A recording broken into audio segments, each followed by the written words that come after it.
I don't know about you guys, but I'm getting tired of this winter stuff.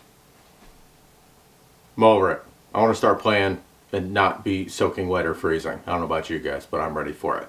But with that being said, it's almost springtime. It's almost time to kick off the Milsim West series and get this new season started and everything like that. I know they just had an event of a GTI and everything. It looked like it was fun. I did not get a chance to go to that one, but next one I got coming to is Abhakz. So I just wanted to go over some extra things that I do for MSW or long form BB Wars games, like the overnight ones and everything, that just make life better. They might not necessarily be on the packing list.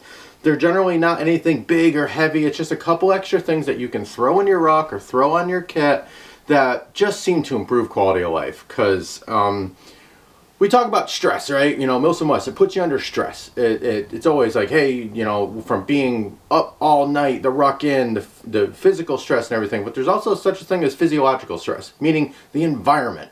And those are things that we can do to kind of like mitigate some of that stress. You know, you're never going to be completely out of stress at a Milsim West or a long game because you're in combat the whole time, or you're doing patrols, you're on an LPOP, you're on security. Even while you're sleeping, you might get woken up because, you know, someone threw a 40 mic in some. You never know. But there are things that we can do to kind of like maybe bring that stress level down a little bit. And that, in essence, makes you a little bit more comfortable. You're going to have more fun at the game. You're going to enjoy yourself better because you weren't like so miserable trying to just live through it, let alone not thinking about the actual BB Wars of it and everything. So there's a couple things that just always end up in my ruck that I've learned from real military world experience, field exercises, deployments, and then just doing a lot of these long format BB Wars that I just find myself, there's like a couple things here that just always end up in my ruck. And they're not part of the packing list or anything like that, but I'm like, I bring these things on every single Milsim West, and you know what? Without fail, I use them every time. And it just really helps bring life better there and everything like that. So I want to share it with you today. Once again, thank you for joining me and everything like that. I'm your low-key BB Warser, Mike, and let's get into it.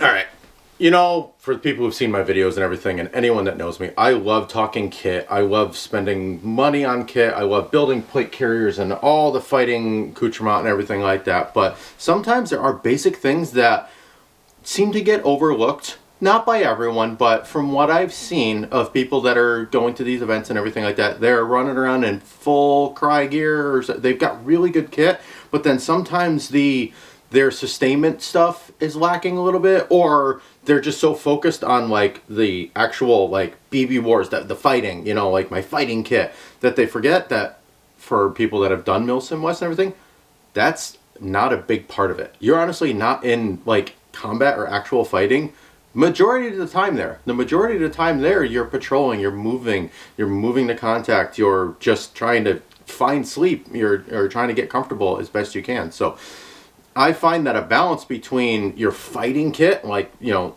we're always limited in resources. You know, you only got so much money to spend on. You can only, you know, you can buy the best gear of everything you can do, but you got to bring it together and everything to make that full, call it full spectrum, whatever to use buzzwords and everything, full spectrum support kit. You can fight, but you can also like maintain yourself. And I keep saying that the happier and more comfortable you are, the better the experience is going to be, and the more fun you're going to have when it comes time to shoot and slay babies, right? So not being so obsessed with like, all right, what plate carrier or what chest rig am I wearing? What is all that?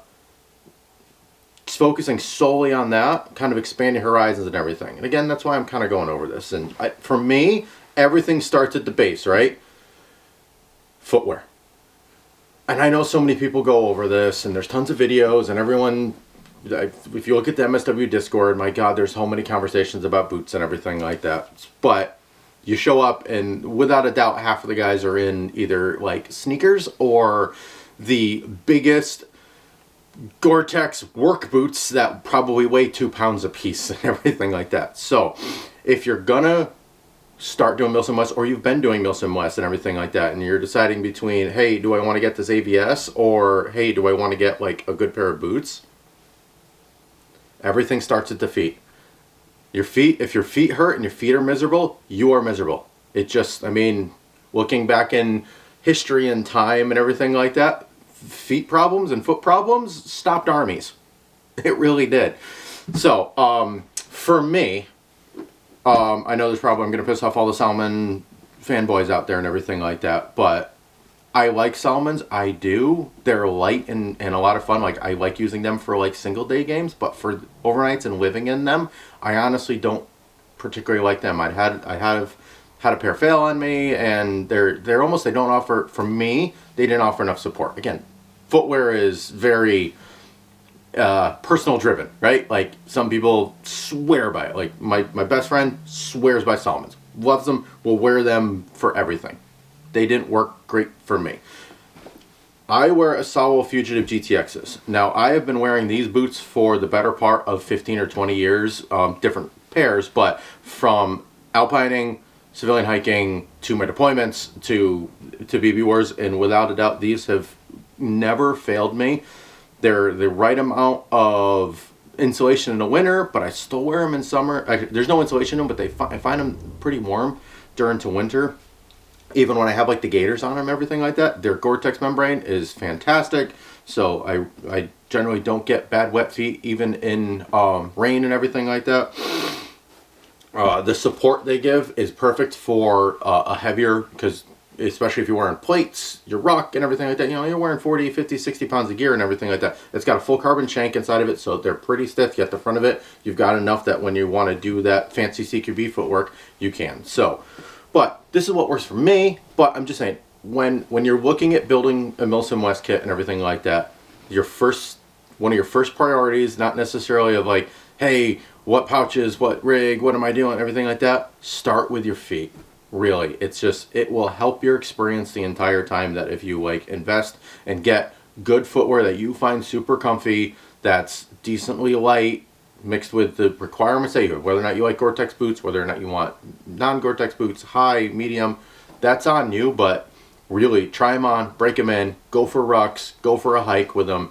Make sure that you're like, all right, I'm comfortable. Wear them all day for work. Like, can I stay in these single pair of boots for 40 hours without moving? Maybe taking them off once or twice to change your socks. But other than that, you are going to be living in them. So, in this man's opinion, invest in good footwear, invest in your feet, and what goes along with good footwear is good socks. You know, you've got Darn Toughs, you've got Smart Wools, all the other ones, you know, showing up with your Cotton Hanes and everything like that. You could bring 6 or 7 pairs of those. You're still going to be miserable because they're just going to retain water. They're not going to dry out, and then you're going to get that nasty, like, slippy foot. Like, it's just, I hate having nasty feet. So, good socks, good boots, I believe, is the paramount to the start of making your Milsim West experience the best that it can be. Okay, I know boots, I think, are on the packing list, but I just wanted to, like, kind of go through and be like, hey, like, prioritize your stuff, boots and everything like that. But other little things that make life better, in my opinion, is I'm on the East Coast. I play a lot of the East Coast games. I haven't had a chance to go out west, and I really want to try Milsim West out west. But when you look at temperatures and everything like that, even in the dead of summer, where it's 80 or 90s during the day, sometimes at night you can get down to like 70s, 60s and everything. You've been running around all day in your combat shirt and getting sweaty and wet and everything like that. And especially if there's a little breeze and the temperature starts dropping, it doesn't sound like much. Like right now, 60 degrees sounds fantastic. I want to be out there in a t-shirt. But in the summer, when the temperature starts dropping down like that, you're going to find yourself getting a little chilly. Not to say you're going to die. You're not going to hype out. You're not going to die. But you're going to be slightly uncomfortable. Now, we can mitigate that, right? This is all about mitigation. Regardless of the outside air temperature, unless it's going to get like not below 90 or something like that, and I even generally still bring this. I bring some sort of warming layer. Now, I really like this jacket. This is the Patagonia Low Loft. I think it's the level 6 jungle. I forget what the actual nomenclature of it is, but it's the Low Loft jacket and everything. So it's not like a super big poofer jacket like the level 7, like the gigantic Marshmallow Man ones. But it's just warm enough that it cuts down that breeze, and it, especially when you're static, you're at an LPOP, you're on security, you know, or you're just sitting in the PB kind of waiting for your turn to go out on a patrol or something like that. instead of just kind of sitting there and being uncomfortable, you can just kind of throw this over your kit, throw this over before you throw your plate carrier on or something like that, and just retain that body heat a little bit, especially when it gets just a little chilly. This ain't going to keep you alive when it's 30 degrees out, but for those cool spring or summer mornings, I have found that these, just having some sort of insulation layer just helps. Now this compacts down all the way. I put this in basically a stuff sack that's about as big as a water bottle. So if you've got room in your ruck and you're not a super light packer, or you're trying to fit everything into a 3-day, if you can fit an extra size water bottle, a warming layer for the nights or the cold mornings or anything, or cool mornings, everything like that, when you first wake up, you get out of your nice warm little sleeping bag or your whoopee and you're like, whoa, it's a little chilly. Throw that on, it retains that body heat and everything, and it just, again, improves your quality of life right there. Now, with that being said, how I store all my clothing, my socks, that down layer, if I'm bringing an extra shirt, if I'm bringing an extra combat shirt or anything, I don't bring a lot of extra clothes. I pretty much just bring socks, my warming layer, and then maybe if I know it's going to be a cold weather game, like I'll bring my grid fleece or my waffle top or something like that. That all goes into a dry bag. These guys, the Sea Summits, or Seal Lines, excuse me, not Seal Lines. These are marine issue, I believe. I got these from my local surplus store. It was like $7, and this is the perfect little size that I can put everything in. If you come down, it's got a one-way valve in it, so that way as you roll it, it actually turns into a compression sack, so it won't expand back in. I have like 3 of these now because they're just the perfect size for just throwing clothes, your small stuff, anything you don't want to get wet. Even if you put a pack cover on, like something happens, you fall into a stream, or we all know water just gets everywhere. But if this is perfectly sealed, like this does not allow water to go into, you can throw this in the ocean and it won't get wet. I put everything in this, and again, I've used this for every Milsim West, every field exercise. I throw all my stuff in dry bags, especially the ones with the one-way valves, because they turn into compression bags. So instead of having like a big bag where you're trying to stuff it in there or use a strap or something like that, it's kind of built in. Huge thing. I love bringing. Just one of those things, every time comes with me. So when we're out there and everything, and you expect everything to go great, you know, what you know, all your gear to work great, everything goes good and everything, that rarely ever happens, right? Something rips, something breaks. Not necessarily your own stuff, but it could be a member of your squad. Again, this is a team sport, right? Member of your squad, member of someone on a different platoon and everything like that, their strap breaks, or something happens to their gun, their kit, their equipment. So I bring a couple things that help mitigate that, or to be able to fix things, right? So with that is, I know a lot of people bring multi-tools. This isn't something new. I like the Leatherman, the MUT for the weapons maintenance and everything. For if you're dealing with like real machine guns and everything, it's got the hook, but any sort of multi-tool helps, because I found I use this for every event. Somehow I need a pair of pliers or something like that, or if someone needs it. Multi-tool, cool, everyone knows about that. But other little things that have kind of helped me over time is I bring 100-mile-an-hour tape wrapped up in just a little, that's just a piece of 550 cord, and I just take a roll and you just keep wrapping around again. Weighs almost nothing. You can put it anywhere like that. But that's about 10 yards of tape that if you just need to tape up something, you ripped your jacket, something like that, or you know, you just tape, right? Like you can use tape for anything. So I always bring this with me if I need to repair anything or re-waterproof something, like one of my bags rips or something like that, put that right over it. Hopefully it'll waterproof it. Goes with me every time, and I generally find myself at every Milsim West, maybe not for myself, but for someone, just peeling a little piece off and giving it to someone because they need it. So always used. Dental floss with a needle attached to it. Now a lot of people are looking at me weird, and for anybody that are Travis Haley fanboys, you'll know. Dental floss and a sewing needle will fix pretty much anything. Dental floss is actually extremely strong for the size of it, tensile wise. So if you have something rip on your equipment, backpack, a strap or something like that, there's nothing like trying to go through something with only one strap on your backpack, right?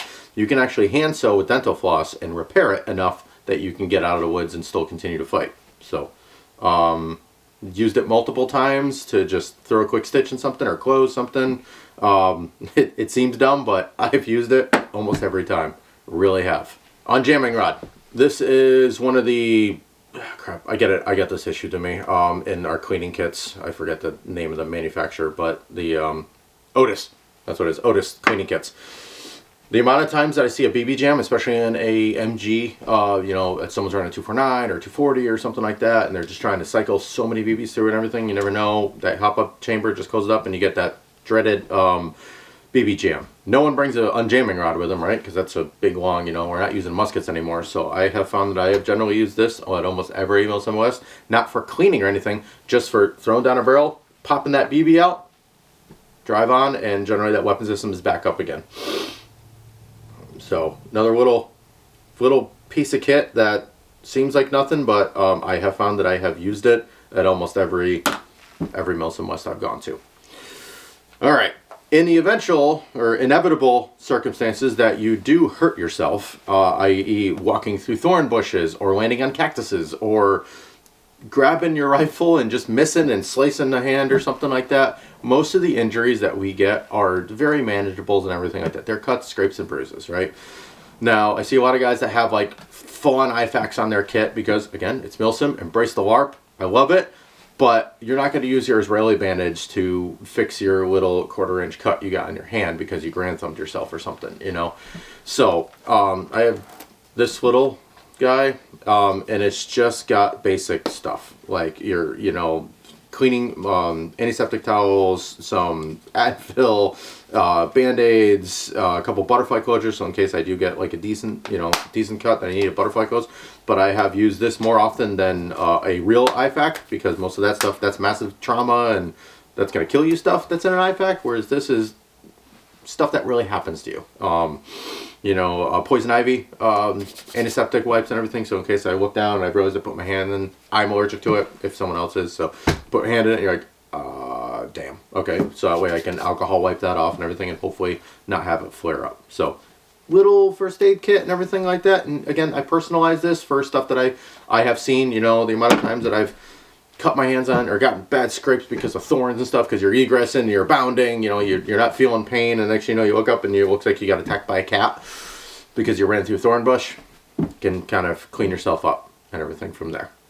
All right, I know everyone generally brings some sort of like, you know, their hygiene kit, toiletry kit, whatever you want to call it and everything like that, but basically stuff to keep semi clean and everything like that. That's in essence, that's what I bring. Nothing too crazy. I like to clean my ears. I like to clean my teeth. I generally have to, you know, be a human and vacate, you know, toxins from my body. So always helps. But what I did find is through multiple uses of dude wipes and the whatever Walmart tactical baby wipe, they're all just regular baby wipes and they just fall apart because they're generally flushable. My opinion, don't buy the flushable wipes for Milsim West because they fall apart because they're designed to. I like these guys, the Duke Cannon cold showers, because when you pull this off, the actual like material that these are made out of, it's like super strong and it's perforated, so it actually like has almost like a pumice to it. So like after you've done, you know, there's nothing like on like hour 30, you're getting ready for the final fight and you just want to clean your face of the face paint you've been wearing for like 2 days and everything. I have found that these are awesome, and they have like a little bit of menthol and cucumber extract. Fancy, but it feels great. It just feels great. So I'll generally bring a few of those with me. I've tried multiple different baby wipes and different cleaning things and all the fancy tactical baby wipes, but I've actually found that through multiple uses and living out in a shack in Iraq, these cold showers were absolutely the shiznit. We talked about emergency stuff and everything. On my water bottle, every water bottle, I always wrap tape around it too. Again, tape. Like, tape is just a great thing for just fixing when things go wrong. Your sling breaks or something breaks. Something always breaks. And just having the ability to have some tape to just fix it real quick, do a temporary repair or something like that. So on my water bottles, I always wrap some tape around them, as well as that little, the little dongle, this little guy I talked about earlier.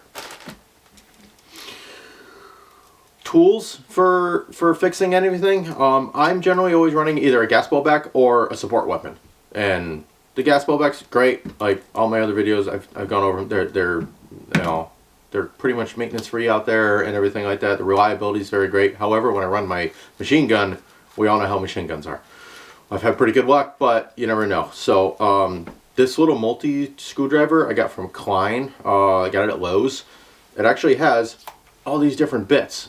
So for taking apart a gearbox or anything like that, if you're tech savvy and you're kind of the you're the tech guy of your team and everything like that, this has everything from your Torx heads, your flatheads, your star bits and everything like that. Everything I need to take apart a gearbox is in this. It's compact. So I found that this thing is great. It always goes in my kit. All right, sustainment, nutrients, and everything like that. There's tons of debate. I mean, I know some guys that go out there with like full on, they bring like 6 MREs or anything like that. I don't bring a lot of food with me. I can do a couple days with very minimal calorie intake and be absolutely fine. This is another very personal thing of what level you're packing at and everything. So I love these guys. For people that are in like, I learned about these from the cycling industry because I used to be huge into mountain biking. They're called sport beans, and what they are is basically what I like to call it is it's chewable Gatorade. You know, it's a quick energy electrolyte salts, you know, but you can actually chew it and like it feels like you're eating something. So it kind of tricks your mind into thinking like I just ate a meal, even though it's, you know, 100 calories and not a lot. You know, it's 40% sugars though, but they just work really good. I'll go through probably 4 or 5 of these at an event. Like I just bring these and, you know, of course, yeah, some beef jerky and some snacks and everything like that. But I don't bring like full on MREs and everything. I'll bring a field stripped MRE, but they fit in the pocket. Great. They fit in plate carriers, wherever, any sort of pouch and everything like that. You can eat them. You can eat these in the middle of a firefight, you know. You can just kind of grab a few and throw them in there and it just keeps you going. It keeps you salted and, I've just had great luck with them, and you can get a box of 20 of these on Amazon, I think, for like 25 bucks or something like that. So, huge luck, great luck with them. Been eating them for years. They go to all the events with me. Just another one of those things that I found through time that it's always a part of my kit, and I find myself coming back with a lot of food. Like I didn't eat my beef jerky, or I didn't eat my MRE or anything like that. I just ate these guys. Shelter, building a shelter. You might not always have the ability to put up a poncho or make a little tarp or a little lean-to and everything. Most of the time you do get a chance to, especially in these like rainy events because it's Milsim West. It's going to rain. I've never done a dry Milsim West. Never. It's always, it's always rained. Like we're got one night and the second night, someday during the day, regardless, it's going to rain. It's gonna rain. You're out, and if it ain't raining, if it's raining, we ain't training, blah, blah, whatever you're gonna say, but it's gonna rain. So, your ability to build just maybe even a little temporary shelter or something like that, a lean-to, a poncho is required on the packing list and everything like that, but a lot of people bring tarps, you know, I see a lot of people bring like, you know, would go to Tractor Supply and you buy the big nylon tarp and everything like that. Those are kind of heavy and bulky. There's a couple companies out there. I know Velocity Systems makes a really nice one, as well as on Amazon that dirty name. I'm gonna say it, even though I call myself a gear elitist. That one Tigress. Sorry. Sorry. Their tent they make. They actually have a footprint for it that's fully waterproof and everything like that. But it's super thin, super lightweight. It goes onto a ball about that big. It fits in just a normal little stuff sack and everything. I actually bring that with me to make my lean-to out of. So that way I can wear my poncho.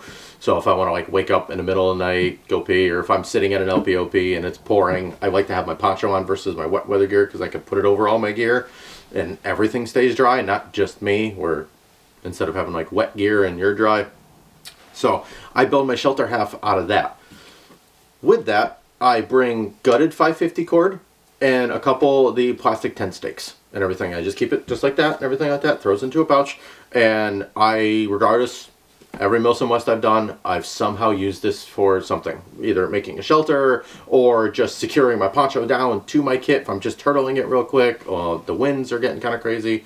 We did a Milsim West and a hurricane once. It was great.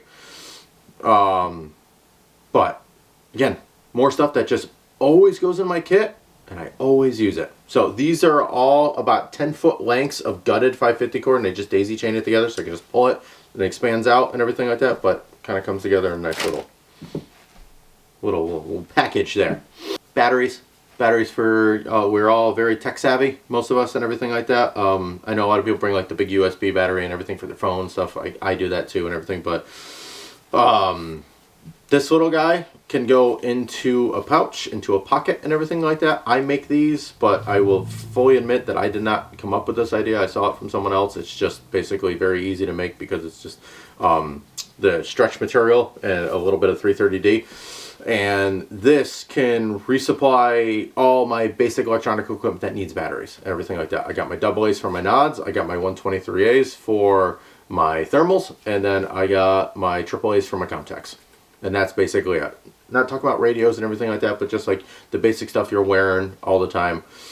I run a Petzl headlamp and I bring the rechargeable batteries for that. But if not, the AAA's can also double as that. Generally, contacts for the whole weekend, they're not going to go through the batteries. So the batteries, those things last for like 80 or 100 hours. But just having them just in case. So a nice easy way to you know, a lot of people I've seen just take their batteries and they're like, yeah, and they go inside their bag or in the pouch and they get bounced around, or you lose them, or you're trying to find them because a lot of times light and noise discipline at night, you're not turning on a headlamp. You're trying to find stuff just by touch and feel going through your bag. Yet if I know I have this in my cummerbund right here, I can just go, all right, cool, I feel it. Yep, that's my AA.